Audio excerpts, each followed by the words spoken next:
देश की राजधानी दिल्ली में स्थित लाजपत नगर के फ्लाईओवर के नीचे एक बाजार है जो अपने सस्ते दामों के लिए मशहूर है।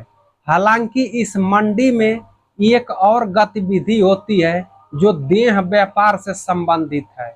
यहाँ कोई महिलाएं नहीं बल्कि पुरुष इस व्यापार में शामिल होते हैं।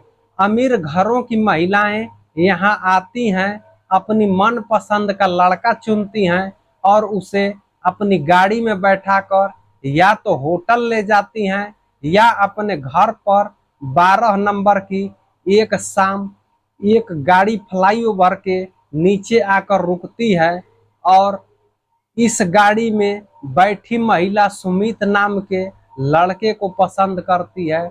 वह इशारे से सुमित को बुलाती है और सुमित तुरंत गाड़ी में बैठ जाता है। महिलाएं उसे अपने घर ले जाती हैं और ड्रिंक ऑफर करती हैं।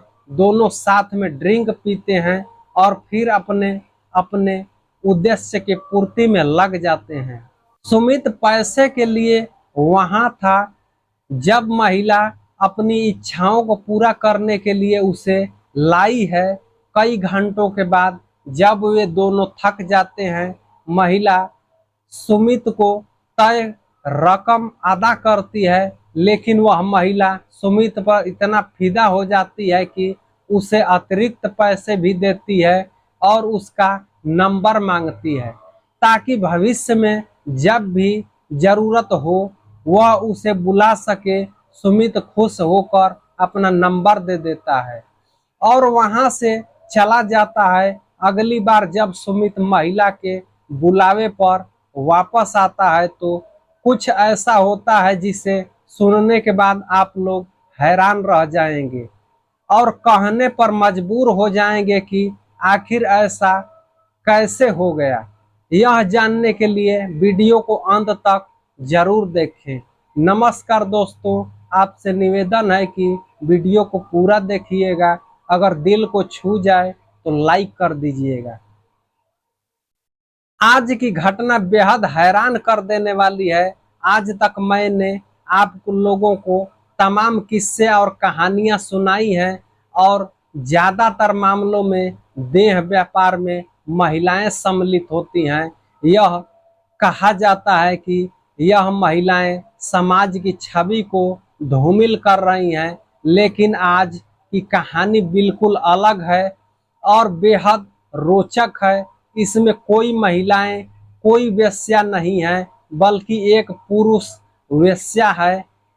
यह घटना वाकई चौंकाने वाली है। कहानी की शुरुआत होती है 11 फरवरी 2015 से। यह घटना बिहार के मधुबनी जिले की है।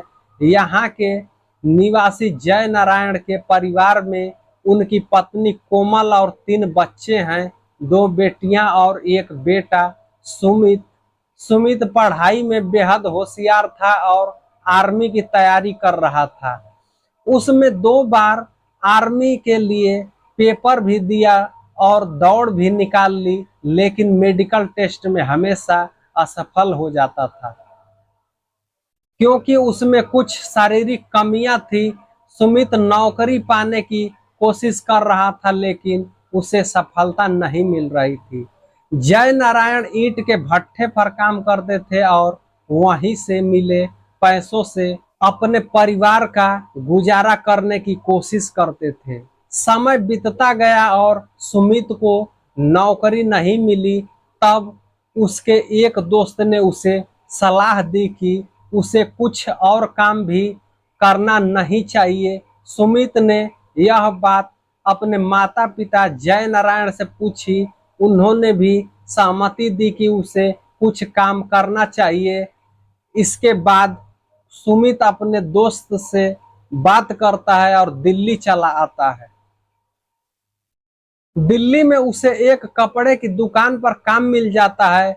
वहां काम करते हुए उसे तनख्वाह 6000 मिलती थी, जिसमें से कुछ पैसे वह अपने खर्च के लिए रखता और बाकी घर भेजता।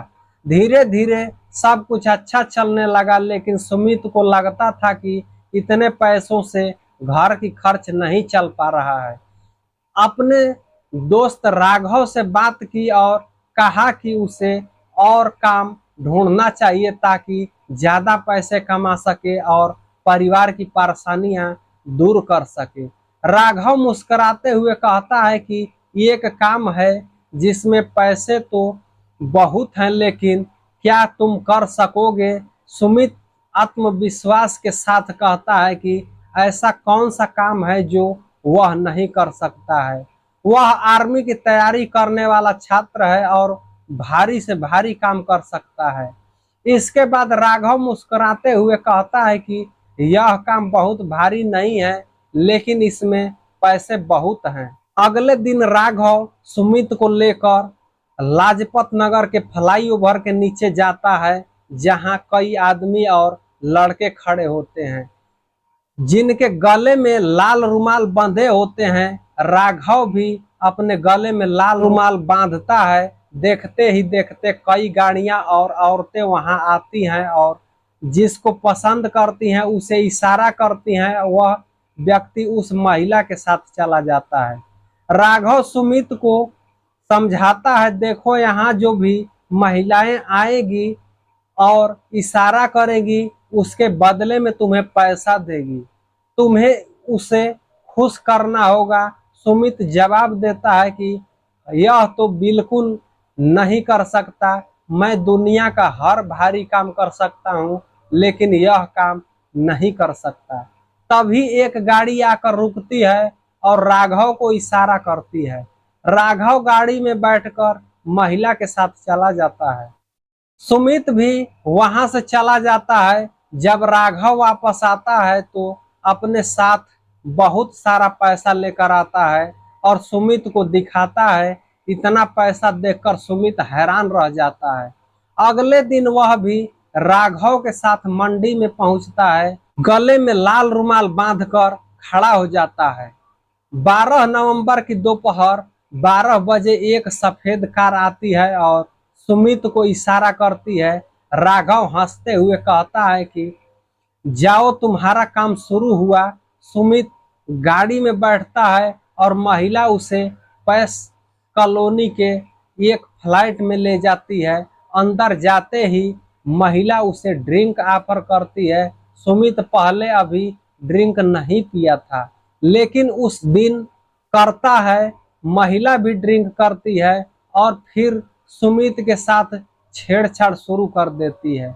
सुमित समझ जाता है कि उसे क्या करना है और अपने काम में लग जाता है। कुछ देर बाद जब दोनों थक जाते हैं तो सुमित जाने के बाद करता है। महिला उसे पैसे देती है और उसका नंबर मांगती है। कहती है, मैं जब भी जरूरत पड़ेगी तुम्हें बुला लूंगी, मैं अकेली रहती हूँ, तलाकशुदा हूँ। सुमित मुस्कुराते हुए नंबर देता है और पैसे लेकर चला जाता है। इसके बाद सुमित रोज फ्लाईओवर के पास जाने लगता है और ग्राहकों के साथ जाकर पैसे कमाने लगता है। धीरे धीरे वह ज्यादा पैसा घर भेजने लगता है, जिससे घर की समस्याएं हल हो जाती है और घर बन जाता है। पड़ोसी सोचते हैं कि आखिर सुमित कौन सी नौकरी मिल गई है जिससे कि इतने पैसे कमा रहा है। समय गुजरता रहता है। एक दिन फिर से वही महिला सुमित को फोन करके बुलाती है। इस बार वह सुमित को अधिक पैसा देती है और उसके साथ पूरी रात बिताती है। धीरे धीरे दोनों की नजदीकियां बढ़ने लगती है और वे एक दूसरे से प्यार करने लगते हैं। अब उनका रिश्ता ग्राहक और संतुष्ट करने का नहीं रहता, बल्कि एक प्यार भरे रिश्ते में बदल जाता है। सुमित एक दिन तय करता है कि वह शादी कर लेगा, क्योंकि जिस महिला से वह मिल रहा था उसकी संपत्ति काफी है। महिला भी तैयार हो जाती है और कहती है कि वह तलाकशुदा है। अगर सुमित जैसा जीवन साथी मिल जाए तो उसका जीवन अच्छा हो जाएगा। सुमित इस महिला को अपने घर वालों से मिलवाता है। शुरुआत में घर वाले तैयार नहीं होते हैं, क्योंकि महिला उम्र में बड़ी है लेकिन सुमित अपने प्यार और इच्छाओं को स्पष्ट करता है और कहता है कि वह इस महिला के साथ अपना जीवन बिताना चाहता है। अंततः सुमित के पिता ना चाहते हुए भी इस रिश्ते को मंजूरी दे देते हैं और सुमित इस महिला से शादी कर लेता है। शादी के बाद दोनों एक अच्छी जिंदगी जीने की कोशिश करते हैं। हमारे समाज में कभी कभी ऐसी विचित्र घटनाएं घट जाती हैं जिनको सुनकर और भी समझकर यह सोचना पड़ता है कि ऐसा कैसे हो सकता है। क्या सुमित ने सही किया जो उसने उस महिला से शादी की? क्या यह सही था या गलत था? आप लोग अपनी राय कमेंट सेक्शन में जरूर बताइएगा। इस घटना को सुनाने का मेरा उद्देश्य किसी को परेशान करना नहीं है, किसी का दिल दुखाना नहीं है, बल्कि बस आप लोगों को जागरूक करना है। आप लोग यह कहानी सुनने के बाद यह गलती ना करें और अपना ध्यान रखें, अपने परिवार का ध्यान रखें। दोस्तों, मिलते हैं किसी और वीडियो में। धन्यवाद।